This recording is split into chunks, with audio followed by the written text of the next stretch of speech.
Well, good evening, everybody. If I could just ask those who haven't been able to turn their cameras off, if they could do so, that would be great. So welcome to this, the latest in our series of monthly talks, which we hope in some way compensate for this long period of closure of the museum and recognize your continued and really very much valued support. Just as a quick update on progress, so work is going ahead on site, perhaps not quite as quickly as we'd hope, but what has been achieved so far is really very exciting and promising, and we very much look forward to seeing it completed and sharing that with you. And at present, that's likely to be in early October when we'll be able to fully reopen. And I just wanted to start this evening's talk with this slide, which is of the north elevation of the house. And of course, the project we're dealing with is all to do with these elements at the east end, the additions and alterations that were made in the first part of the 20th century, once the house had already become a museum. And much of the motivation for that is because of the need and the desire to introduce disabled access for the first time, to do something about the fairly inadequate basic facilities of the museum, but at the same time to create new learning spaces, exhibition spaces, a dedicated collection store, and so on. So all quite practical considerations. But there is a more museological thought behind all of this, and that is really to do with the place of Leighton House, what it's about, how it relates to its immediate environment, and what it tells us. The Heritage Lottery Fund are always very keen to know what the significance to the heritage is of whatever it is that you're asking them to fund. And in our case, this is really all these questions have come to the fore, because I think in the past it's been very easy for people to come to Leighton House, wander around it or attend an event at it and think what a remarkable place, but how odd it is that it sort of just seems to have appeared from nowhere in this corner of Holland Park.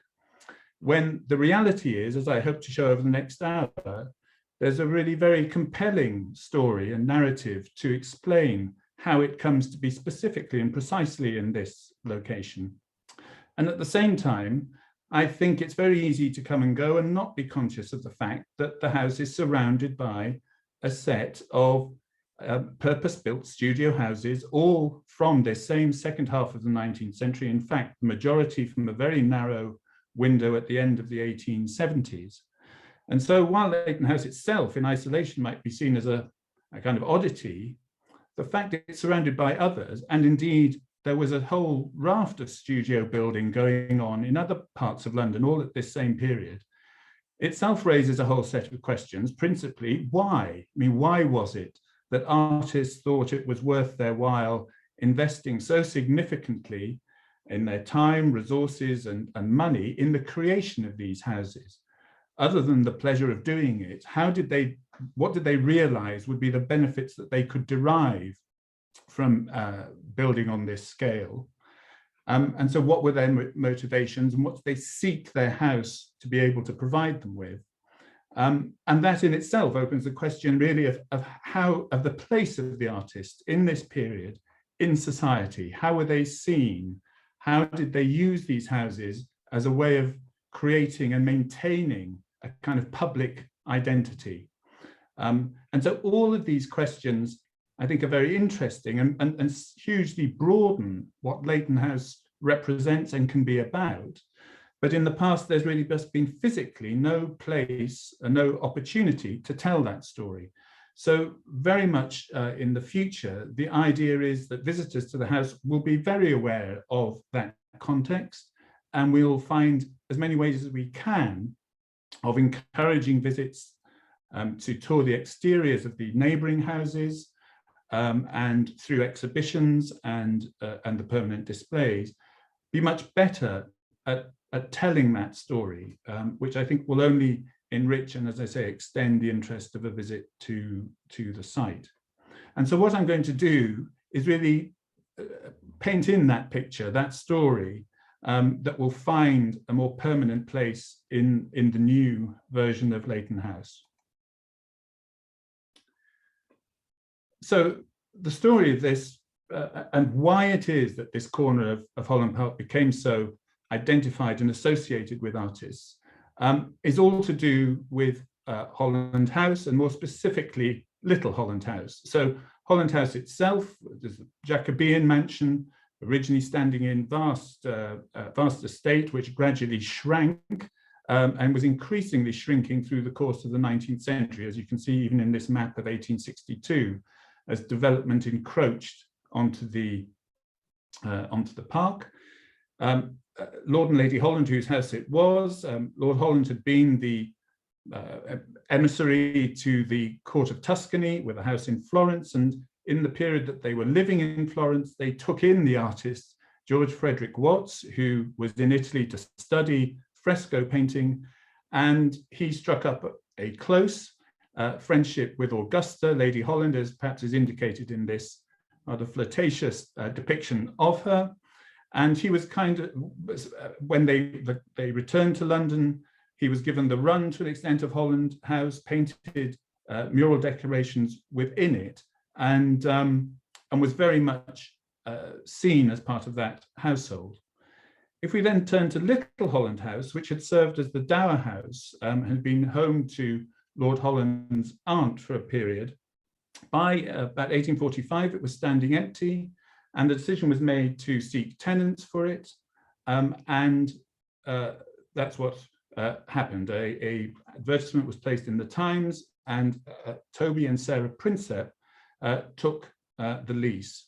And here is Little Holland House, as you can see, not of great architectural distinction, but an attractive house standing in large grounds, which was to become the Prinsep's home. Both of them had long family associations with the administration of India. Toby had served on the Council of India, and Sarah was one of the 7 celebrated Pattle sisters, perhaps the most famous of whom was the photographer Julia Margaret Cameron. And so with Little Holland House as their base, it rapidly established itself as a slightly bohemian, slightly precious environment where literary, artistic, and society figures of the time were drawn, with perhaps the key attraction being G.F. Watts, who to an extent had brokered this deal of the Princeps, who we already knew, taking the lease, and in this famous phrase, came to the house, came to stay for the weekend and was there 25 years later as the sort of artist in residence. And so very made great fuss of by the Pattle sisters, and rather than him having to go out into London society was very much coming to admire him. And so he made his presence felt with the decoration with a series of murals in the dining room of the house and elsewhere. And some of you may have tuned into the talk we did last month about the project to conserve and display 2 of those frescoes, which are in the collection of Leighton House. One example is shown here, Humanity in the Lap of Earth. It's a slight digression. You may remember in that talk, we said one of the puzzles had been that originally 4 of these panels had been presented to Leighton House by Emily Barrington, who had received them from Watts, or Watts had asked her to sort of take care of them. And this was the puzzle being, we only had 2, and it was not clear where the other 2 were, or at what point they had left the museum. Well, in sort of breaking news, my colleague Hannah noted that in this photograph of Leighton's library, during the period of it being unloved and used as the staff room of the museum, at the date of this photograph we don't absolutely know, but you can see there against the wall are the 2 missing frescoes. Well, later, and again, at exactly what point we don't know, this painting from School of Tintoretto, which originally had been in the adjacent entrance hall, was moved from there to be placed here in the library. It was one of a pair, if you like, and its sister painting was sold in the sale after Leighton's death. So it moved from the entrance hall into the library. Well, tomorrow we're taking it out of there because our intention as part of the work is to redisplay it and relocate it back where it came from. And it's dawned on us, of course, that in all probability, the Watts frescoes are still there. They're just behind this painting. So tomorrow all will be revealed, and we'll have to report back as to whether in fact that is the case. So that household at Little Holland House is established, and at some point in the early mid-1860s, there's a move to sell off 2 plots of land around the corner in Holland Park Road. Again, as there's gradual progressive selling off of space for development, land for development. And so those 2 plots were bought by 2 artists, and the first 2 houses of this development began to go up in the mid-1860s. That on the left was secured by Val Prinsep, the son of Toby and Sarah, who had been taught by Watts, and that on the right by Frederick Leighton, who, although he up until this point had been largely living abroad, was certainly familiar with and knew this household. So these 2 houses go up together in the mid-1860s, and these are their occupants who remained friends and immediate neighbours for the next 30 years. On the left, a photograph by Julia Margaret Cameron of, in fact, her nephew, Val Prinsep, doing a very convincing impersonation of Henry VIII. And by contrast, Leighton, much more effete figure, leaning against the door jamb, a sacrifice to the Graces, as it's titled. You can see the shadowy outline of the Graces in question in the background, but with his conspicuously long hair gathered on his forehead and prominent buttonhole. The 2 make an interesting pair. Prinsep was to write that he was one of the very few people who travelled with Leighton, accompanied him as he travelled, and dined with him at his club. Leighton's at the Athenaeum, Leighton's convention was to eat alone. Their only falling out was a sort of posthumous one, because after the transition of Leighton House to become a museum, Prinsep was not supportive of this move, saying that Leighton had never expressed any interest in this happening, and that those behind it, I think indicating Emily Barrington, who was the driving force in this, were kind of acting for their own glory or out of their own interest. And the thing that then really annoyed him was the proposition that Holland Park Road should be changed and be called Leighton Road.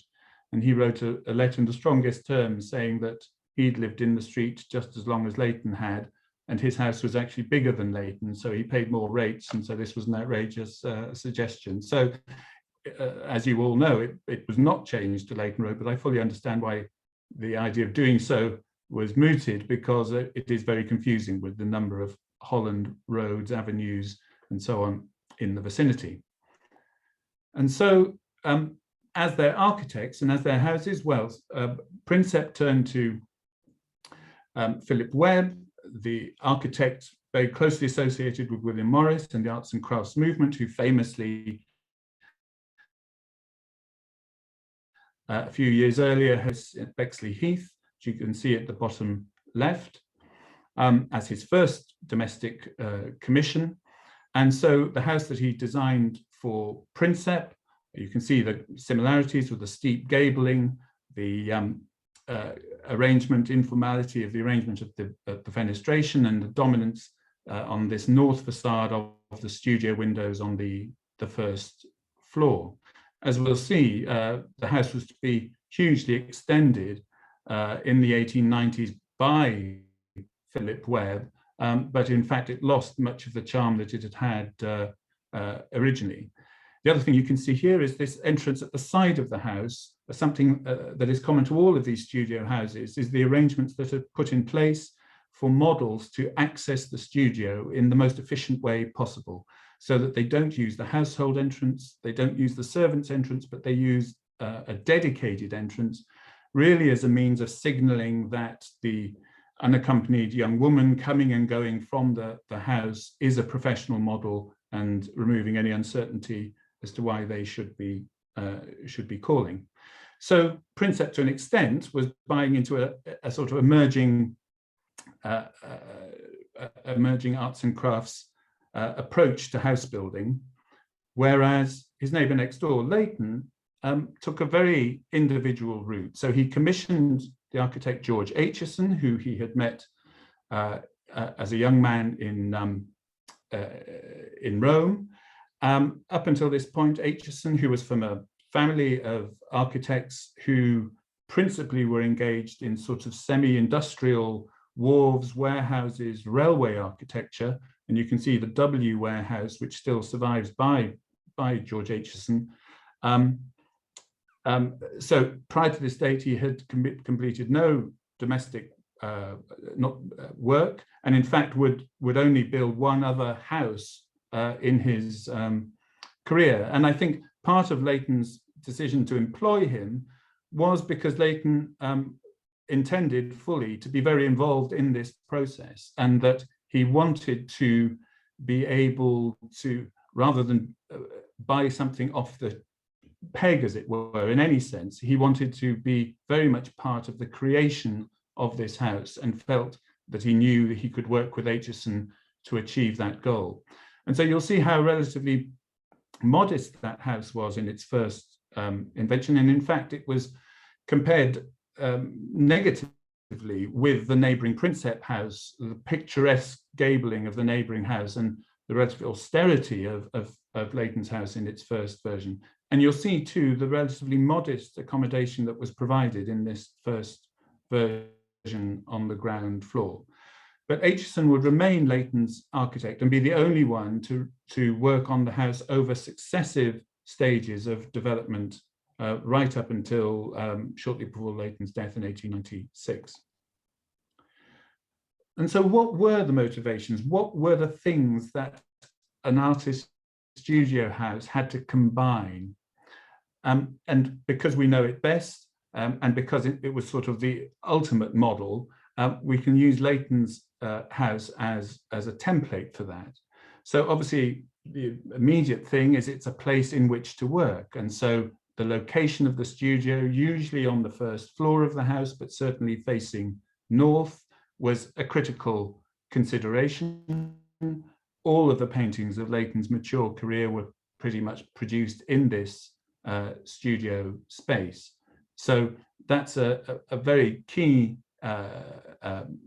consideration, and something that scale was an important factor, not simply because often these artists were working on substantial canvases, so you needed to be able to manipulate and work with your canvas in that space, but there was the impact of entering a grand studio space that was significant and was a factor in the way the studio was conceived. Again, Leighton was the most extreme in this, which was all to do with the arrangement and display of collections within the interior of the house. And so the Arab Hall at Leighton House is the absolute extreme of this, where a collection of tiles is used prompt the addition of a piece of building in which to display it. And Leighton had a very sophisticated way of setting out his collections within the interiors of the house. But all of these artists were concerned with how their houses were furnished, what was displayed within them, because these are all indicators of a certain level of connoisseurship or appreciation that informs a sense of the artists themselves. A third consideration is one where these houses, of course, are private homes, but there's always an element in which they are made public, an expectation that they will be shared. So that's, in Leighton's case, his being at home on a Sunday afternoon, but he could even be persuaded to take tours of the house and its contents for interested groups. Here you see a group of women coming to view the Arab Hall on its completion. He participated in a charitable scheme where the poor, as they were described, were brought in his absence and allowed to view the ground floor of the house. And so there is that public engagement with the house itself, and allied to that is this idea of not only Leighton, but all these artists, or almost all of them, are very happy to engage with and comply with requests by journalists and writers who want to write up an article about their house, which has a format of an interview with the occupant, a tour of the house, and an accompanying illustration, and the comparison has been made with Hello Magazine, which may seem improbable, but it is exactly that formula of using the place that you live in as a means of projecting an idea of who you are, of your interests, your wealth, taste, and so on. And so these houses were very much made available, which is very fortuitous to us in terms of restoration and presentation of them, to give a very vivid picture of the house, its contents, and how its occupant used the space. Then, of course, it's about domestic considerations, private domestic space. And in the case of Leighton, and in fact, Princep next door, who didn't marry till the mid-1880s, about the combination of domestic life and studio practice and studio work. And so here's this very telling image of Leighton's dining room with his table set for one. He had an extraordinarily regimented approach to his working day. And while you can imagine the house as a place in which to entertain, and many of us have been there at events and know how well it works for that, it's always been quite more difficult to quite conceive how Leighton used it when he was there in a solitary state. And as I say, this image is quite evocative of that solitariness. And then there were these set piece moments in the calendar, in the artistic calendar, where particularly the Holland Park artists who were so associated with and saw their careers so bound up with the Royal Academy, that the submission to the Academy spring exhibition, or summer exhibition, was preceded by what was called Show Sunday. So the opening of the studio, not by invitation, but I think the right kind of person who knew they would be welcome came in huge numbers. Luke Files, who lived around the corner, recorded 700 visitors in a day. And so this is where the absolute studio house, the payback, if you like, starts, because a set of pictures that are unveiled in the studio can't help but take on something of the value that is inherent in the setting. And there are accounts of the Show Sunday the year after, the year of the completion of Leighton's Arab Hall. And the description of it says that there are particularly large numbers coming to his house in order to view the Arab Hall. And that it's a kind of stage managed event where Leighton is at the top of the staircase. His visitors tour through the house. He makes a point of greeting them as they reach the top of the stairs. They're then gestured through into the studio to see the pictures that are there for the first time. And so it is using the house very deliberately, almost theatrically, as a means of investing value into the work that is going to be seen. And of course, journalists themselves play an important part in this and a part of the throngs of people. Some artists slightly lost their enthusiasm for Show Sunday when they began to realize that not all their contents or possessions were quite where they had been at the start of the day, and people were helping themselves to souvenirs. But it was a very important part of the calendar. And the descriptions of Show Sunday are of carriages lining the streets of Holland Park Road and Melbury Road as people flock out of central London to participate in this ritual of touring the studios. So these functions and uses and benefits apply in different ways to all of the houses that we're looking at, and to the motivation behind investing and putting yourself on the map in the way these artists chose to do.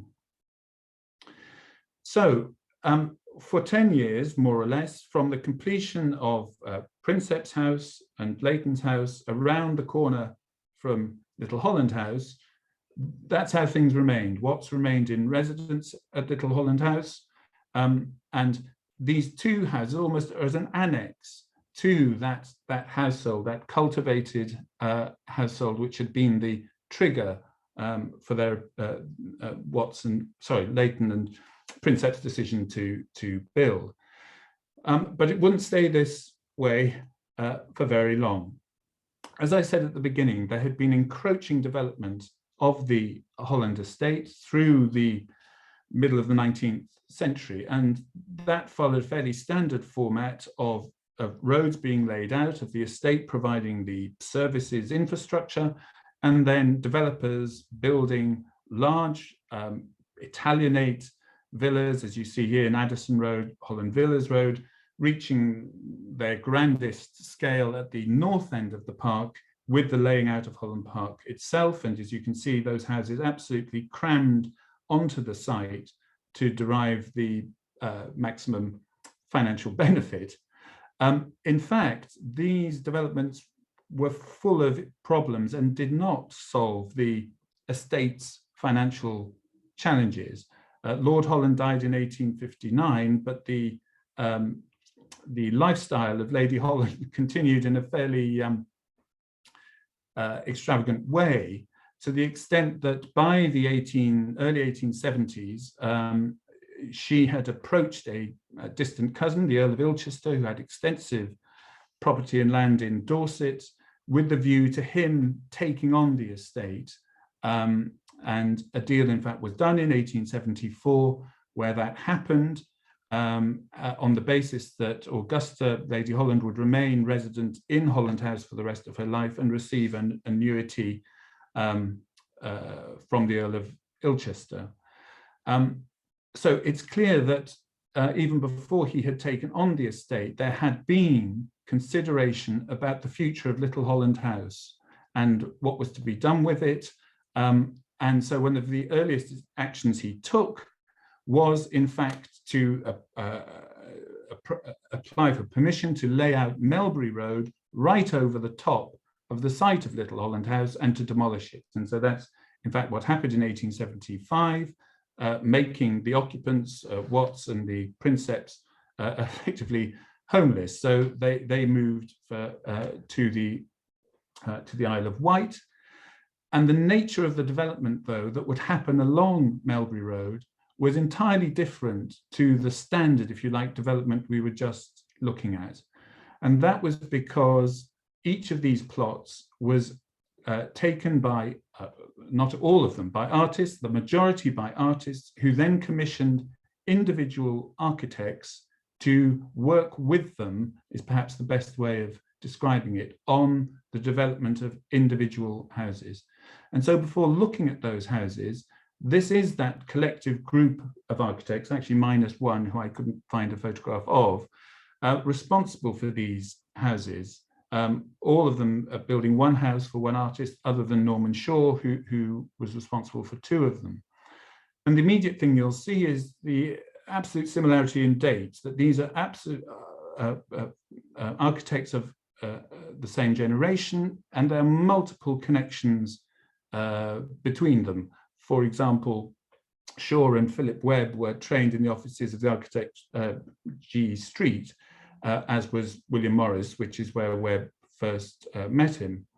When Leighton was in Rome in his early 20s, working on his Cimabue painting, not only did he meet Aitchison there, but Burgess was there, and later Aitchison was to write an account of his tour through Italy as a young man with Burgess.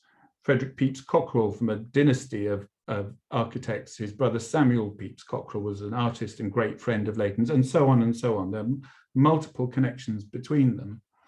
And all of this reflects how closely, or how much more closely aligned, the professions of artist and architect and sculptor, for that matter, were at this period. That architects were much more interested in being considered artists than they perhaps had previously.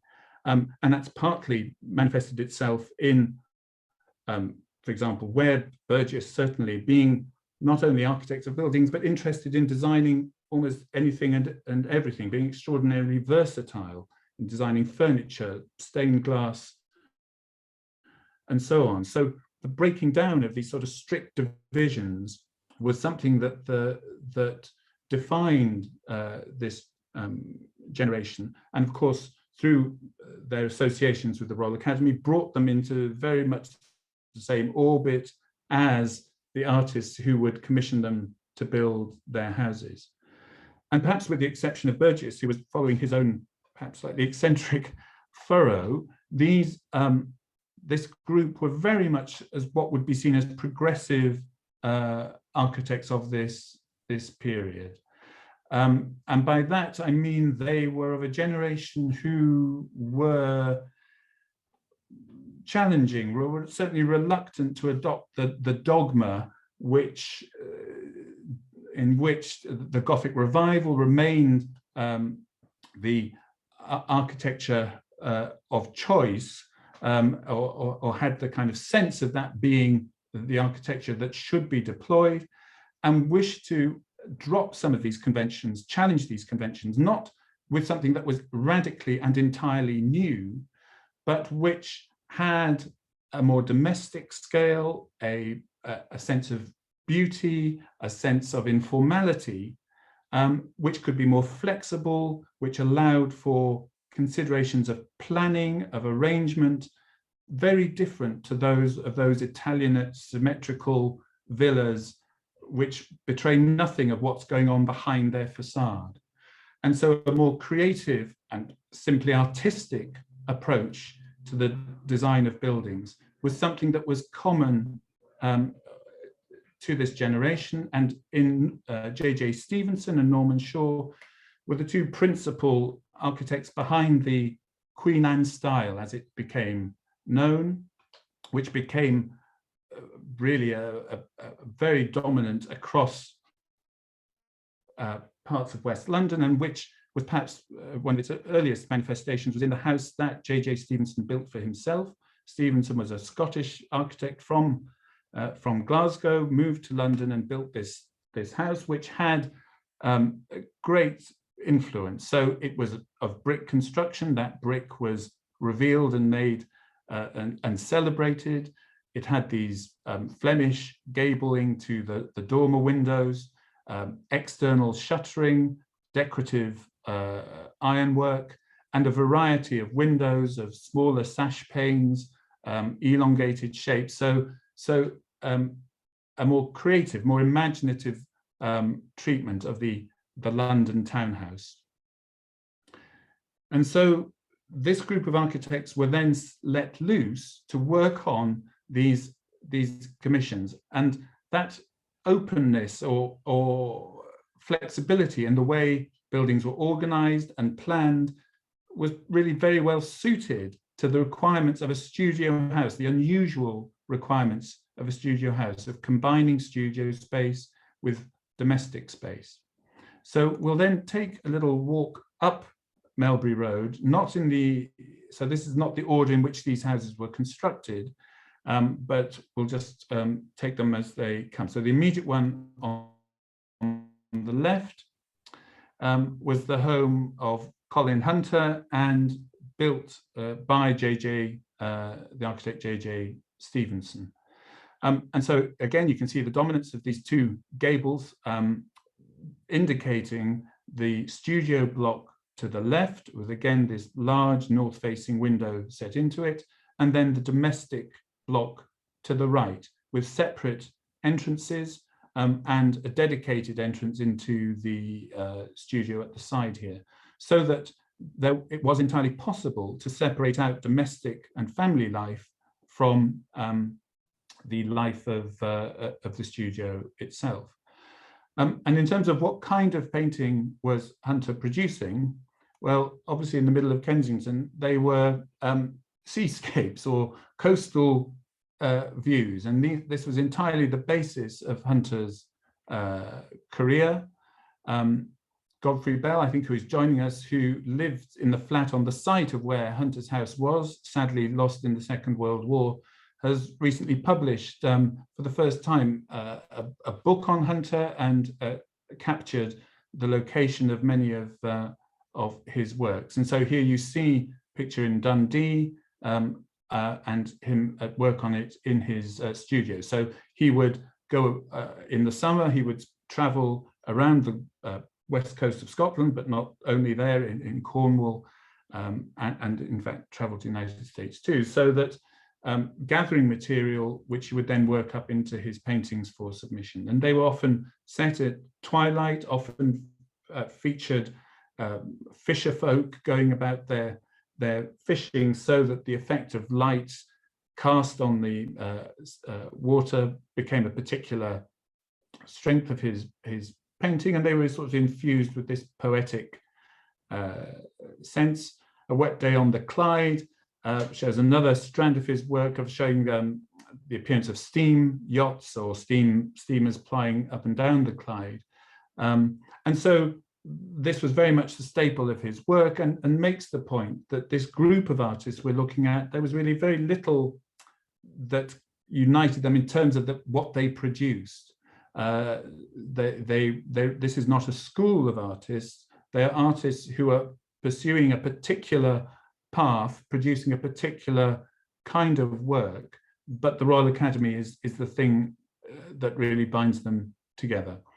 Another example of Hunter's painting and a print made of it, and that is really just to make the point that part of what is fueling this development is the ability of artists to sell work for considerable sums through the Academy and elsewhere, but also the opportunities, particularly from the end of the 1870s and the development of the photogravure, to enter publishing agreements for the reproduction of those pictures, with the British Empire at its height, an enormous potential audience for the purchasing of those works. And so it's very noticeable how artists become very preoccupied with copywriting of their pictures over this period of time, because of the potential, as it were, to more or less double your money through the sale, the entering of lucrative royalty and publishing agreements for your pictures.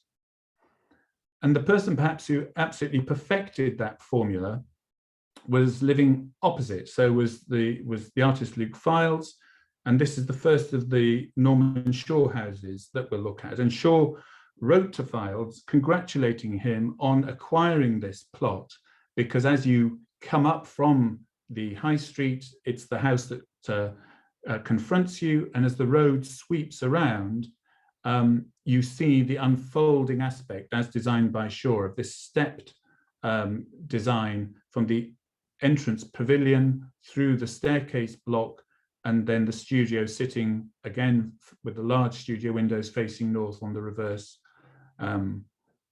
side. And Fildes equally wrote saying how everybody thought that his house was going to be the most successful. The only person who disputed that was Marcus Stone, whose house also by Norman Shaw was under construction at the same time, but Fildes confirms that his opinion is the kind of most widely held one, and his house will knock stones into a cocked hat. It was the grandest and largest of the houses, and as I say, Fildes had really perfected this formula of having these periodic smash hit pictures which gained great public attention, starting with applicants for admission to a casual ward, which showing the challenging aspects of people queuing or waiting a bed for the night. By contrast, a decade later, his village wedding in the collection of Andrew Lloyd Webber, giving a kind of hearty sense of village life as the couple paraded or escorted process through the village. But it was really with the Doctor, the last of these pictures exhibited in 1891, that was the most had the greatest impact. Of course, child mortality being an issue that everybody was very aware of. The picture was prompted by the loss of Fildes' own son, the firstborn son, and Files wrote that he'd been struck by the care displayed by the doctor in looking after and treating the son, and wanted to paint a picture to a degree in tribute to that. And this again shows the advantage of having a substantial studio space. So Files made some sketches of a fisherman's cottage in Devon, and then with reference to them, as you can see in the illustration, actually created almost as a stage set, the setting of that cottage, placing the window in front of his studio window so that the light would fall across the subject in the way that he wished, and then was able to paint directly from that reconstruction. And so, of course, having a space substantial enough to accommodate this was all one of the benefits of occupying a large studio house. Later in his career, his fortunes were based on an extremely lucrative and successful portrait painting career, which really remained the way to make a lot of money very quickly, and Files was hugely in demand for that. And again, he was responsible for 2 successive official royal portraits. And again, having a house of the scale that he had, a studio of the grandeur that he had, makes this kind of thing possible, that the monarch, in fact, can come to your studio and there's no difficulty or embarrassment in that, because the setting is such that everybody can feel comfortable. And so there's the account with the portrait of George V of Queen Mary reading the Times out loud as the king poses for Files. And of course, these royal commissions only heightened the success of his portrait painting career in general. But it is an indication of how that investment in your studio and in your domestic space allows this to take place, and there is that payback in the development of your career. Just to give it again an indication of the scale of the space we were just looking at, this is it in a much more recent incarnation when it was the home of Michael Winner. As you can see, in fact, the bedroom of Michael Winner, but it is the scale of it that it is the most imposing thing, and it's the consideration that is not just a practical one, but it is about kind of the sense that the larger your studio, the more significant you must be as a painter. And again, other illustrations from within the house showing how well appointed it was, and Files' collections on display. Many of these studio houses pay particular attention to the main staircase, because that is the route that takes you from the entrance, where you would be received and escorted up into the studio, where the artist might be waiting to receive you. And so again, there's this staging, the anticipation both of meeting the artist and the sense of the impression of entering this vast studio space. And at lower left, you can see the studio set up with the little platform and the chair for the portrait to take place. Right next door to Files was certainly the most idiosyncratic of these houses, and one that is different to the others, and this is not an artist's home, it's an architect's home. So this is the home that William Burgess built for himself, and actually only occupied for a pretty short time before his death in 1881. And it was, in a sense, the summation of his career. He had worked extensively for the Marquis of Bute at Cardiff Castle and Castell Coch outside Cardiff. The Tower House was to be his way of bringing together much of what he had worked on and developed and thought about in his preceding career. When these houses were about to be built, it was discovered that the ground was slightly marshy in this area, and Norman Shaw wrote in astonishment about the scale of the foundations, the amount of concrete that was being poured by Burgess to form the foundations of the Tower House. So the sort of massive quality of it clearly appealed to him, as well as the extraordinary decorative interiors that he created, all entirely under his control. As I say, deploying a set of craftspeople who he had developed relationships with over his career, were all brought to bear in the creation of the interiors of Tower House. Each of these spaces having a theme that is played out in the decoration. This is the drawing room where the theme was love. So these are couples from literature displayed around as the frieze. These color pictures are more or less as it is now, those in black and white, how it was originally presented. The guest bedroom on the first floor, which was, as you can see, the earth and its production, so flora and fauna, butterflies decorating the ceiling, and then Burgess's own bedroom, where the theme was of the sea and its and sea life, the ceiling containing bits of mirror to reflect light, and all of these surfaces of absolutely densely decorated and enriched with a whole palette of materials and decorative finishes. So this sort of jewel casket of a house that Burgess had created. After his death, I mean, as many of these houses did, its fortunes went downhill, and ultimately it was leased to John Betjeman, one of the earliest and most articulate advocates of the recovery or rediscovery of Victorian art, architecture and design. And then through him, it was given to his friend Evelyn Waugh.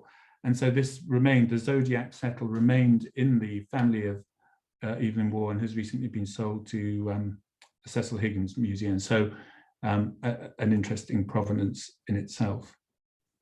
And so these are those two neighboring houses, which couldn't be more different, make a wonderfully contrasting pair.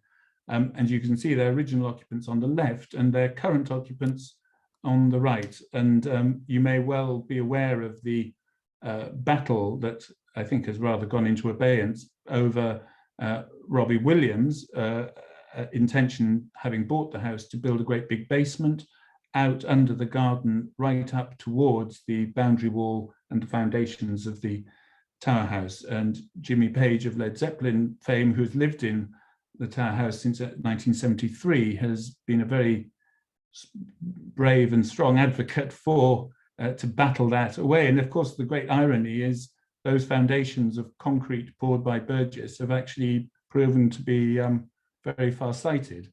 And so at the moment, I'm not quite sure where that battle stands. But it's interesting, though, that these artists of a very different kind choose to live and occupy these houses.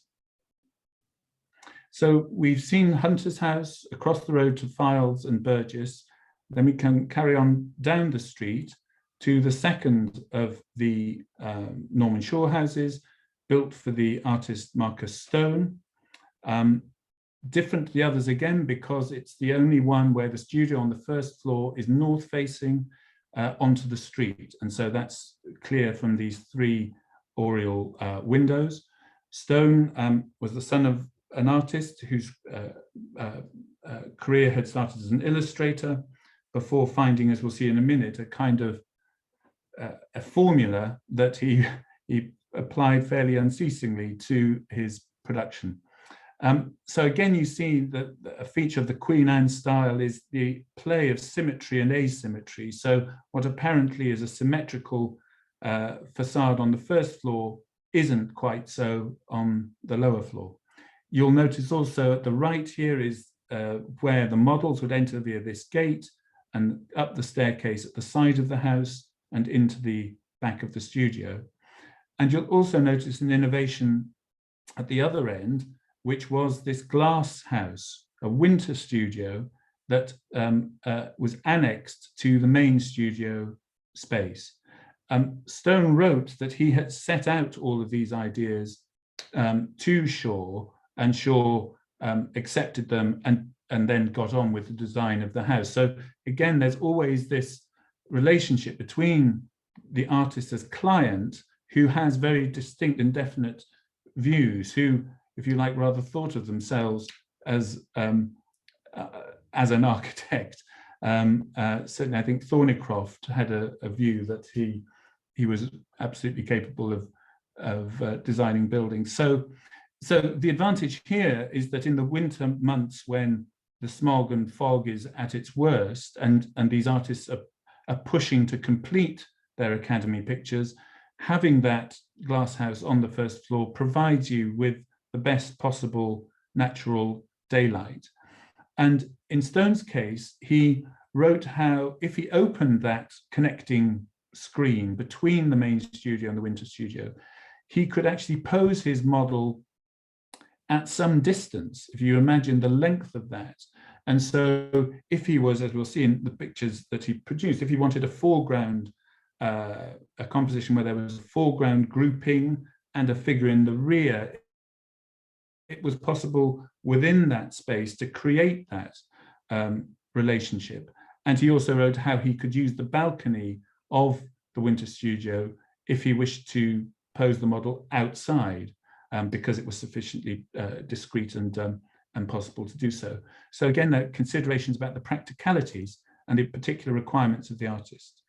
Again, he, like the others, was content to pose very much the artist in front of his easel, palette in hand, with the tapestries lining the wall behind, and then rather stiffly posing for a set of other promotional, if you like, pictures, one in the garden, in his drawing room, and then the studio.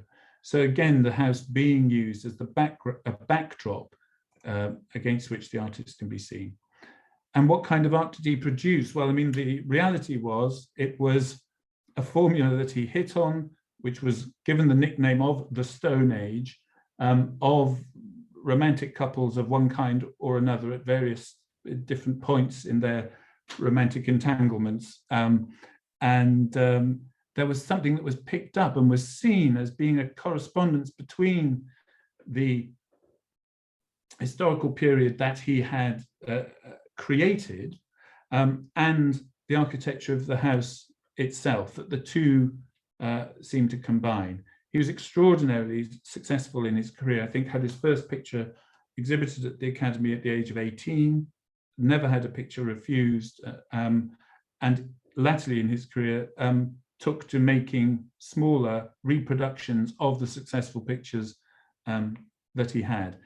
He seems to have been not the easiest character. And again, there's a wonderful thing where Fildes and Stone are who are friends. There's some anxiety that Fildes may be made a full Royal Academician ahead of Stone, and he more or less says he hopes that doesn't happen, because sort of life will become unbearable if he is elected a full academician ahead of Stone. So that sort of competitive edge, the sense of these artists being very aware of what the others are doing, even to the extent that Stone's house with its winter studio was Leighton, looking across the back of his garden to Stone's house, would have seen that winter studio and may well have been prompted to replicate it directly opposite on the side of his own house. Then that's the Stone house. We've now moved down the street to the next door neighbour, and this in fact was the first of the studio houses to be built. Watts returned promptly from the Isle of Wight and commissioned Frederick Pepys Cockerell to build his studio house, confusingly called Little Holland House or New Little Holland House. And again, it was dominated by workspaces, by 4 studios within it.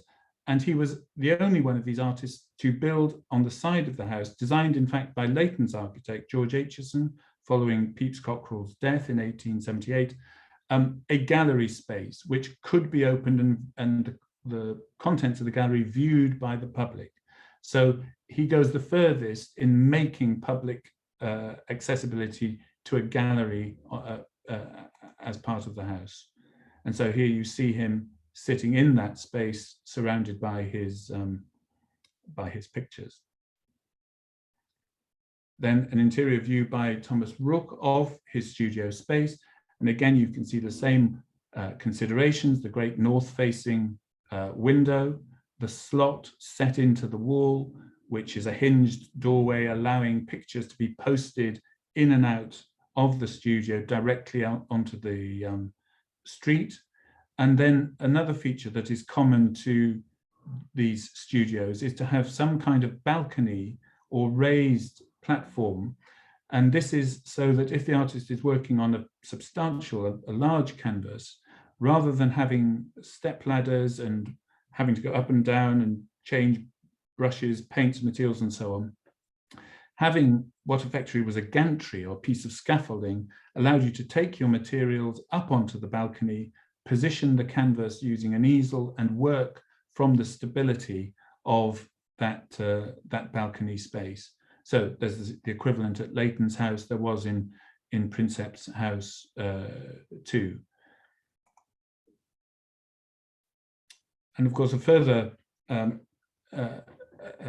sight to be seen was the extraordinary physical energy which Watts laboured at over a prolonged period of time, and which was housed within a shed at the side of the house with, as you can see, rails allowing the sculpture to sit on a little trolley and be pulled out into the garden to be worked on weather permitted, and then posted back into that accommodation. So again, all very particular and specific requirements of the individual artist and the work that they're producing.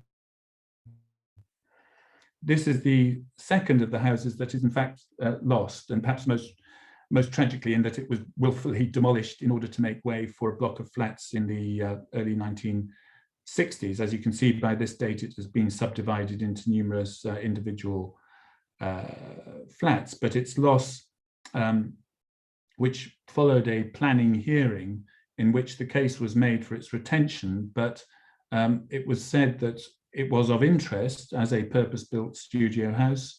The problem was it was the home of this artist, G.F. Watts, who I think the statement is of so little reputation at that point that the decision is made that were it a worthwhile artist, it might have been retained, but it's not, and sadly it was demolished. And of course, for the reason that Watts was so fundamental to the development of this area as an enclave of studios, it's a particular loss. And then at the end of the street, another kind of version or development of this same idea, where the artist is kind of property developer. So this was the home of the Thornycroft family, and it is the most kind of family home of the lot, in that there were 6 artists, all of the Thornycroft family, living in it and moving into it in 1877. So on the right was the Thornycroft block, and the left was developed and leased to Emily Barrington and her husband and in fact, her widowed sister. And so it's a sort of semi-detached house, very much pretending it's not a semi-detached house. Again, Thornycroft, in inverted commas, designed it, and then got the architect John Belcher to assist him with it in composing the facades and refining the design that he had created. Thornycroft very proudly, though, said that he had been entirely responsible for the entrance porch. So Thornycroft was the son of 2 sculptors, and 3 of his sisters were artist sculptors, and all of them were working here. And so the block of studio accommodation runs back from the street, and we're seeing the end of it here. And as you can see, it went back a huge long way with a whole succession of different spaces and studio spaces. So including a marble yard where materials could be stored and worked on, and of course consideration of how from the large studio at the top here, you could get these very large pieces of sculpture through and out and onto the street. So here we see the succession started with a gallery space in which the products of all of the different members of the family were displayed, leading first into a studio that doubled as a music room, then onto the large studio, and you can see the scale of the production that is going on by Thornycroft with the help of his assistants. The large studio opened into the garden, and again there was a hydraulic turntable and lift that could be pulled out into the garden space so that you could lift the sculpture and view it at the height that it was going to be seen at and in daylight. So a great kind of place of creativity and making. So again, here you see Thornycroft on the left working on his sculpture General Gordon, which is in the Embankment Gardens. And then beyond that studio, which was more of a sort of more private inner sanctum, where Thornycroft would work on modelling itself, again, opening to an outdoor space where he could work in the open air too. So a whole succession of spaces that had been conceived. And then some examples of Thornycroft's work. He had a very long, close association with Leighton himself. So we've progressed round to the Thornycroft block, and you can see that succession of studios running back from the street. And then if we come back round, we'll see an addition here to the left of Princeps House. And that was a sort of speculative development built in 1877 as a series of studio cottages. So you can see two on either side, and then there was two front houses facing onto the street. And this again indicates that by this date, the association of artists with this particular location has become so established that it's worth somebody's while to provide further studio space. So the artist William Blake Richmond took a studio there for a period, cartoonist Phil May, Henrietta Ray and Ernest Norman. So there were further artists not able to build on this scale, but living in proximity to these grand studio houses. So we'll just turn then to complete the circle, first looking at this house out on a little limb of its own, and then the space in the center here. So the house all on its own was the home, self-designed home of the artist Albert Moore. And here's the only illustration of the exterior of it. There's a wonderful description of how Moore's contention was that to maximize light within the studio, there should be no right angles. And so walking into it was sort of like walking into a kind of prism where you were never quite sure how the rooms related to each other and were bisected at all kinds of peculiar angles. There's also this wonderful description of clearly the domestic scene was fairly chaotic, with leaks from pipes, no sign of anything being actually painted, papered, or even whitewashed. So he lived, and the fact that it's slightly detached from the other group absolutely sort of indicates the sense of Moore being detached, not part of that same more convivial social aspect of the group, but occupying his own little creation in more solitary splendor. We've recently acquired the picture, the Vase of Dahlias, which you can see here, which was Leighton's, had been presented to him by Albert Moore, and we've recently been able to acquire that and return it to the house.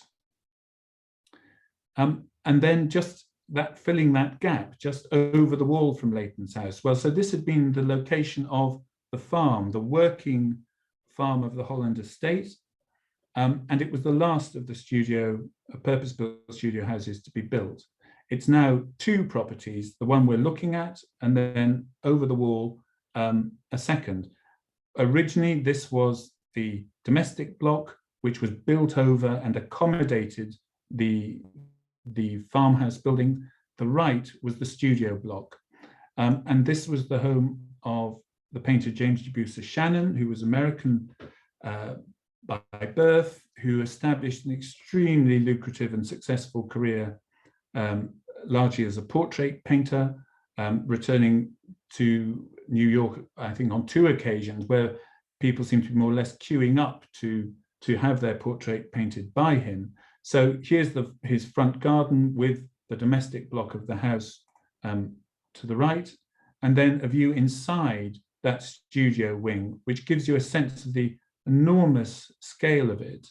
And so again, the sense of you coming into this space to have your portrait painted, viewing other works in different stages of progress, has that impact, that immediate kind of sense of this is an artist who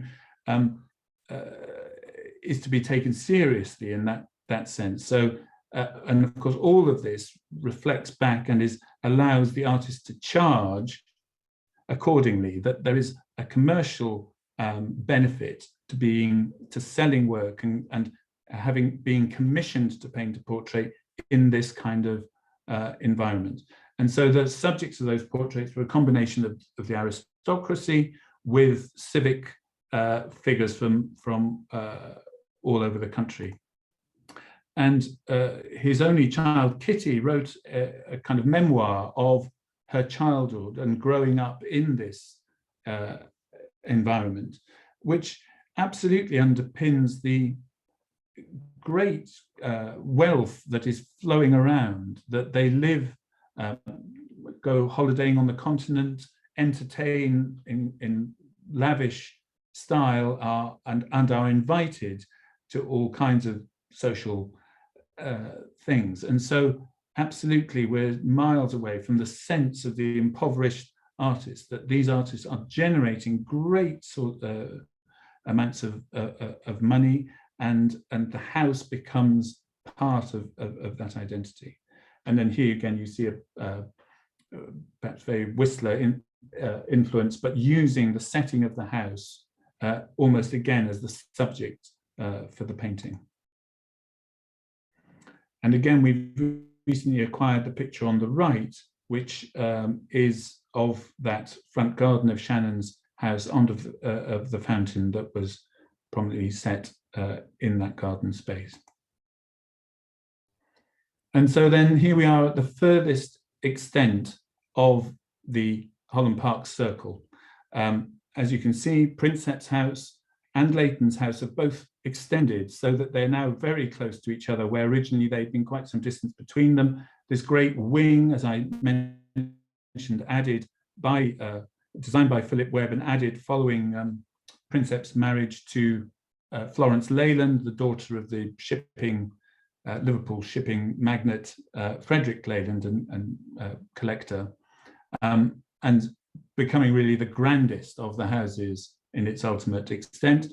And again, you can see now Shannon's substantial house and studio occupying that spot and completing the circle. There. So that's the end of the talk, and I hope it just gives that sense of the richness of this story and how it is really a moment in time that none of these houses were bought by successive generations of artists who continued to live in this way. The model, the economic model that had made it possible was a fleeting one, and quite rapidly the houses are sold or subdivided and lose that connection with the artists who created them.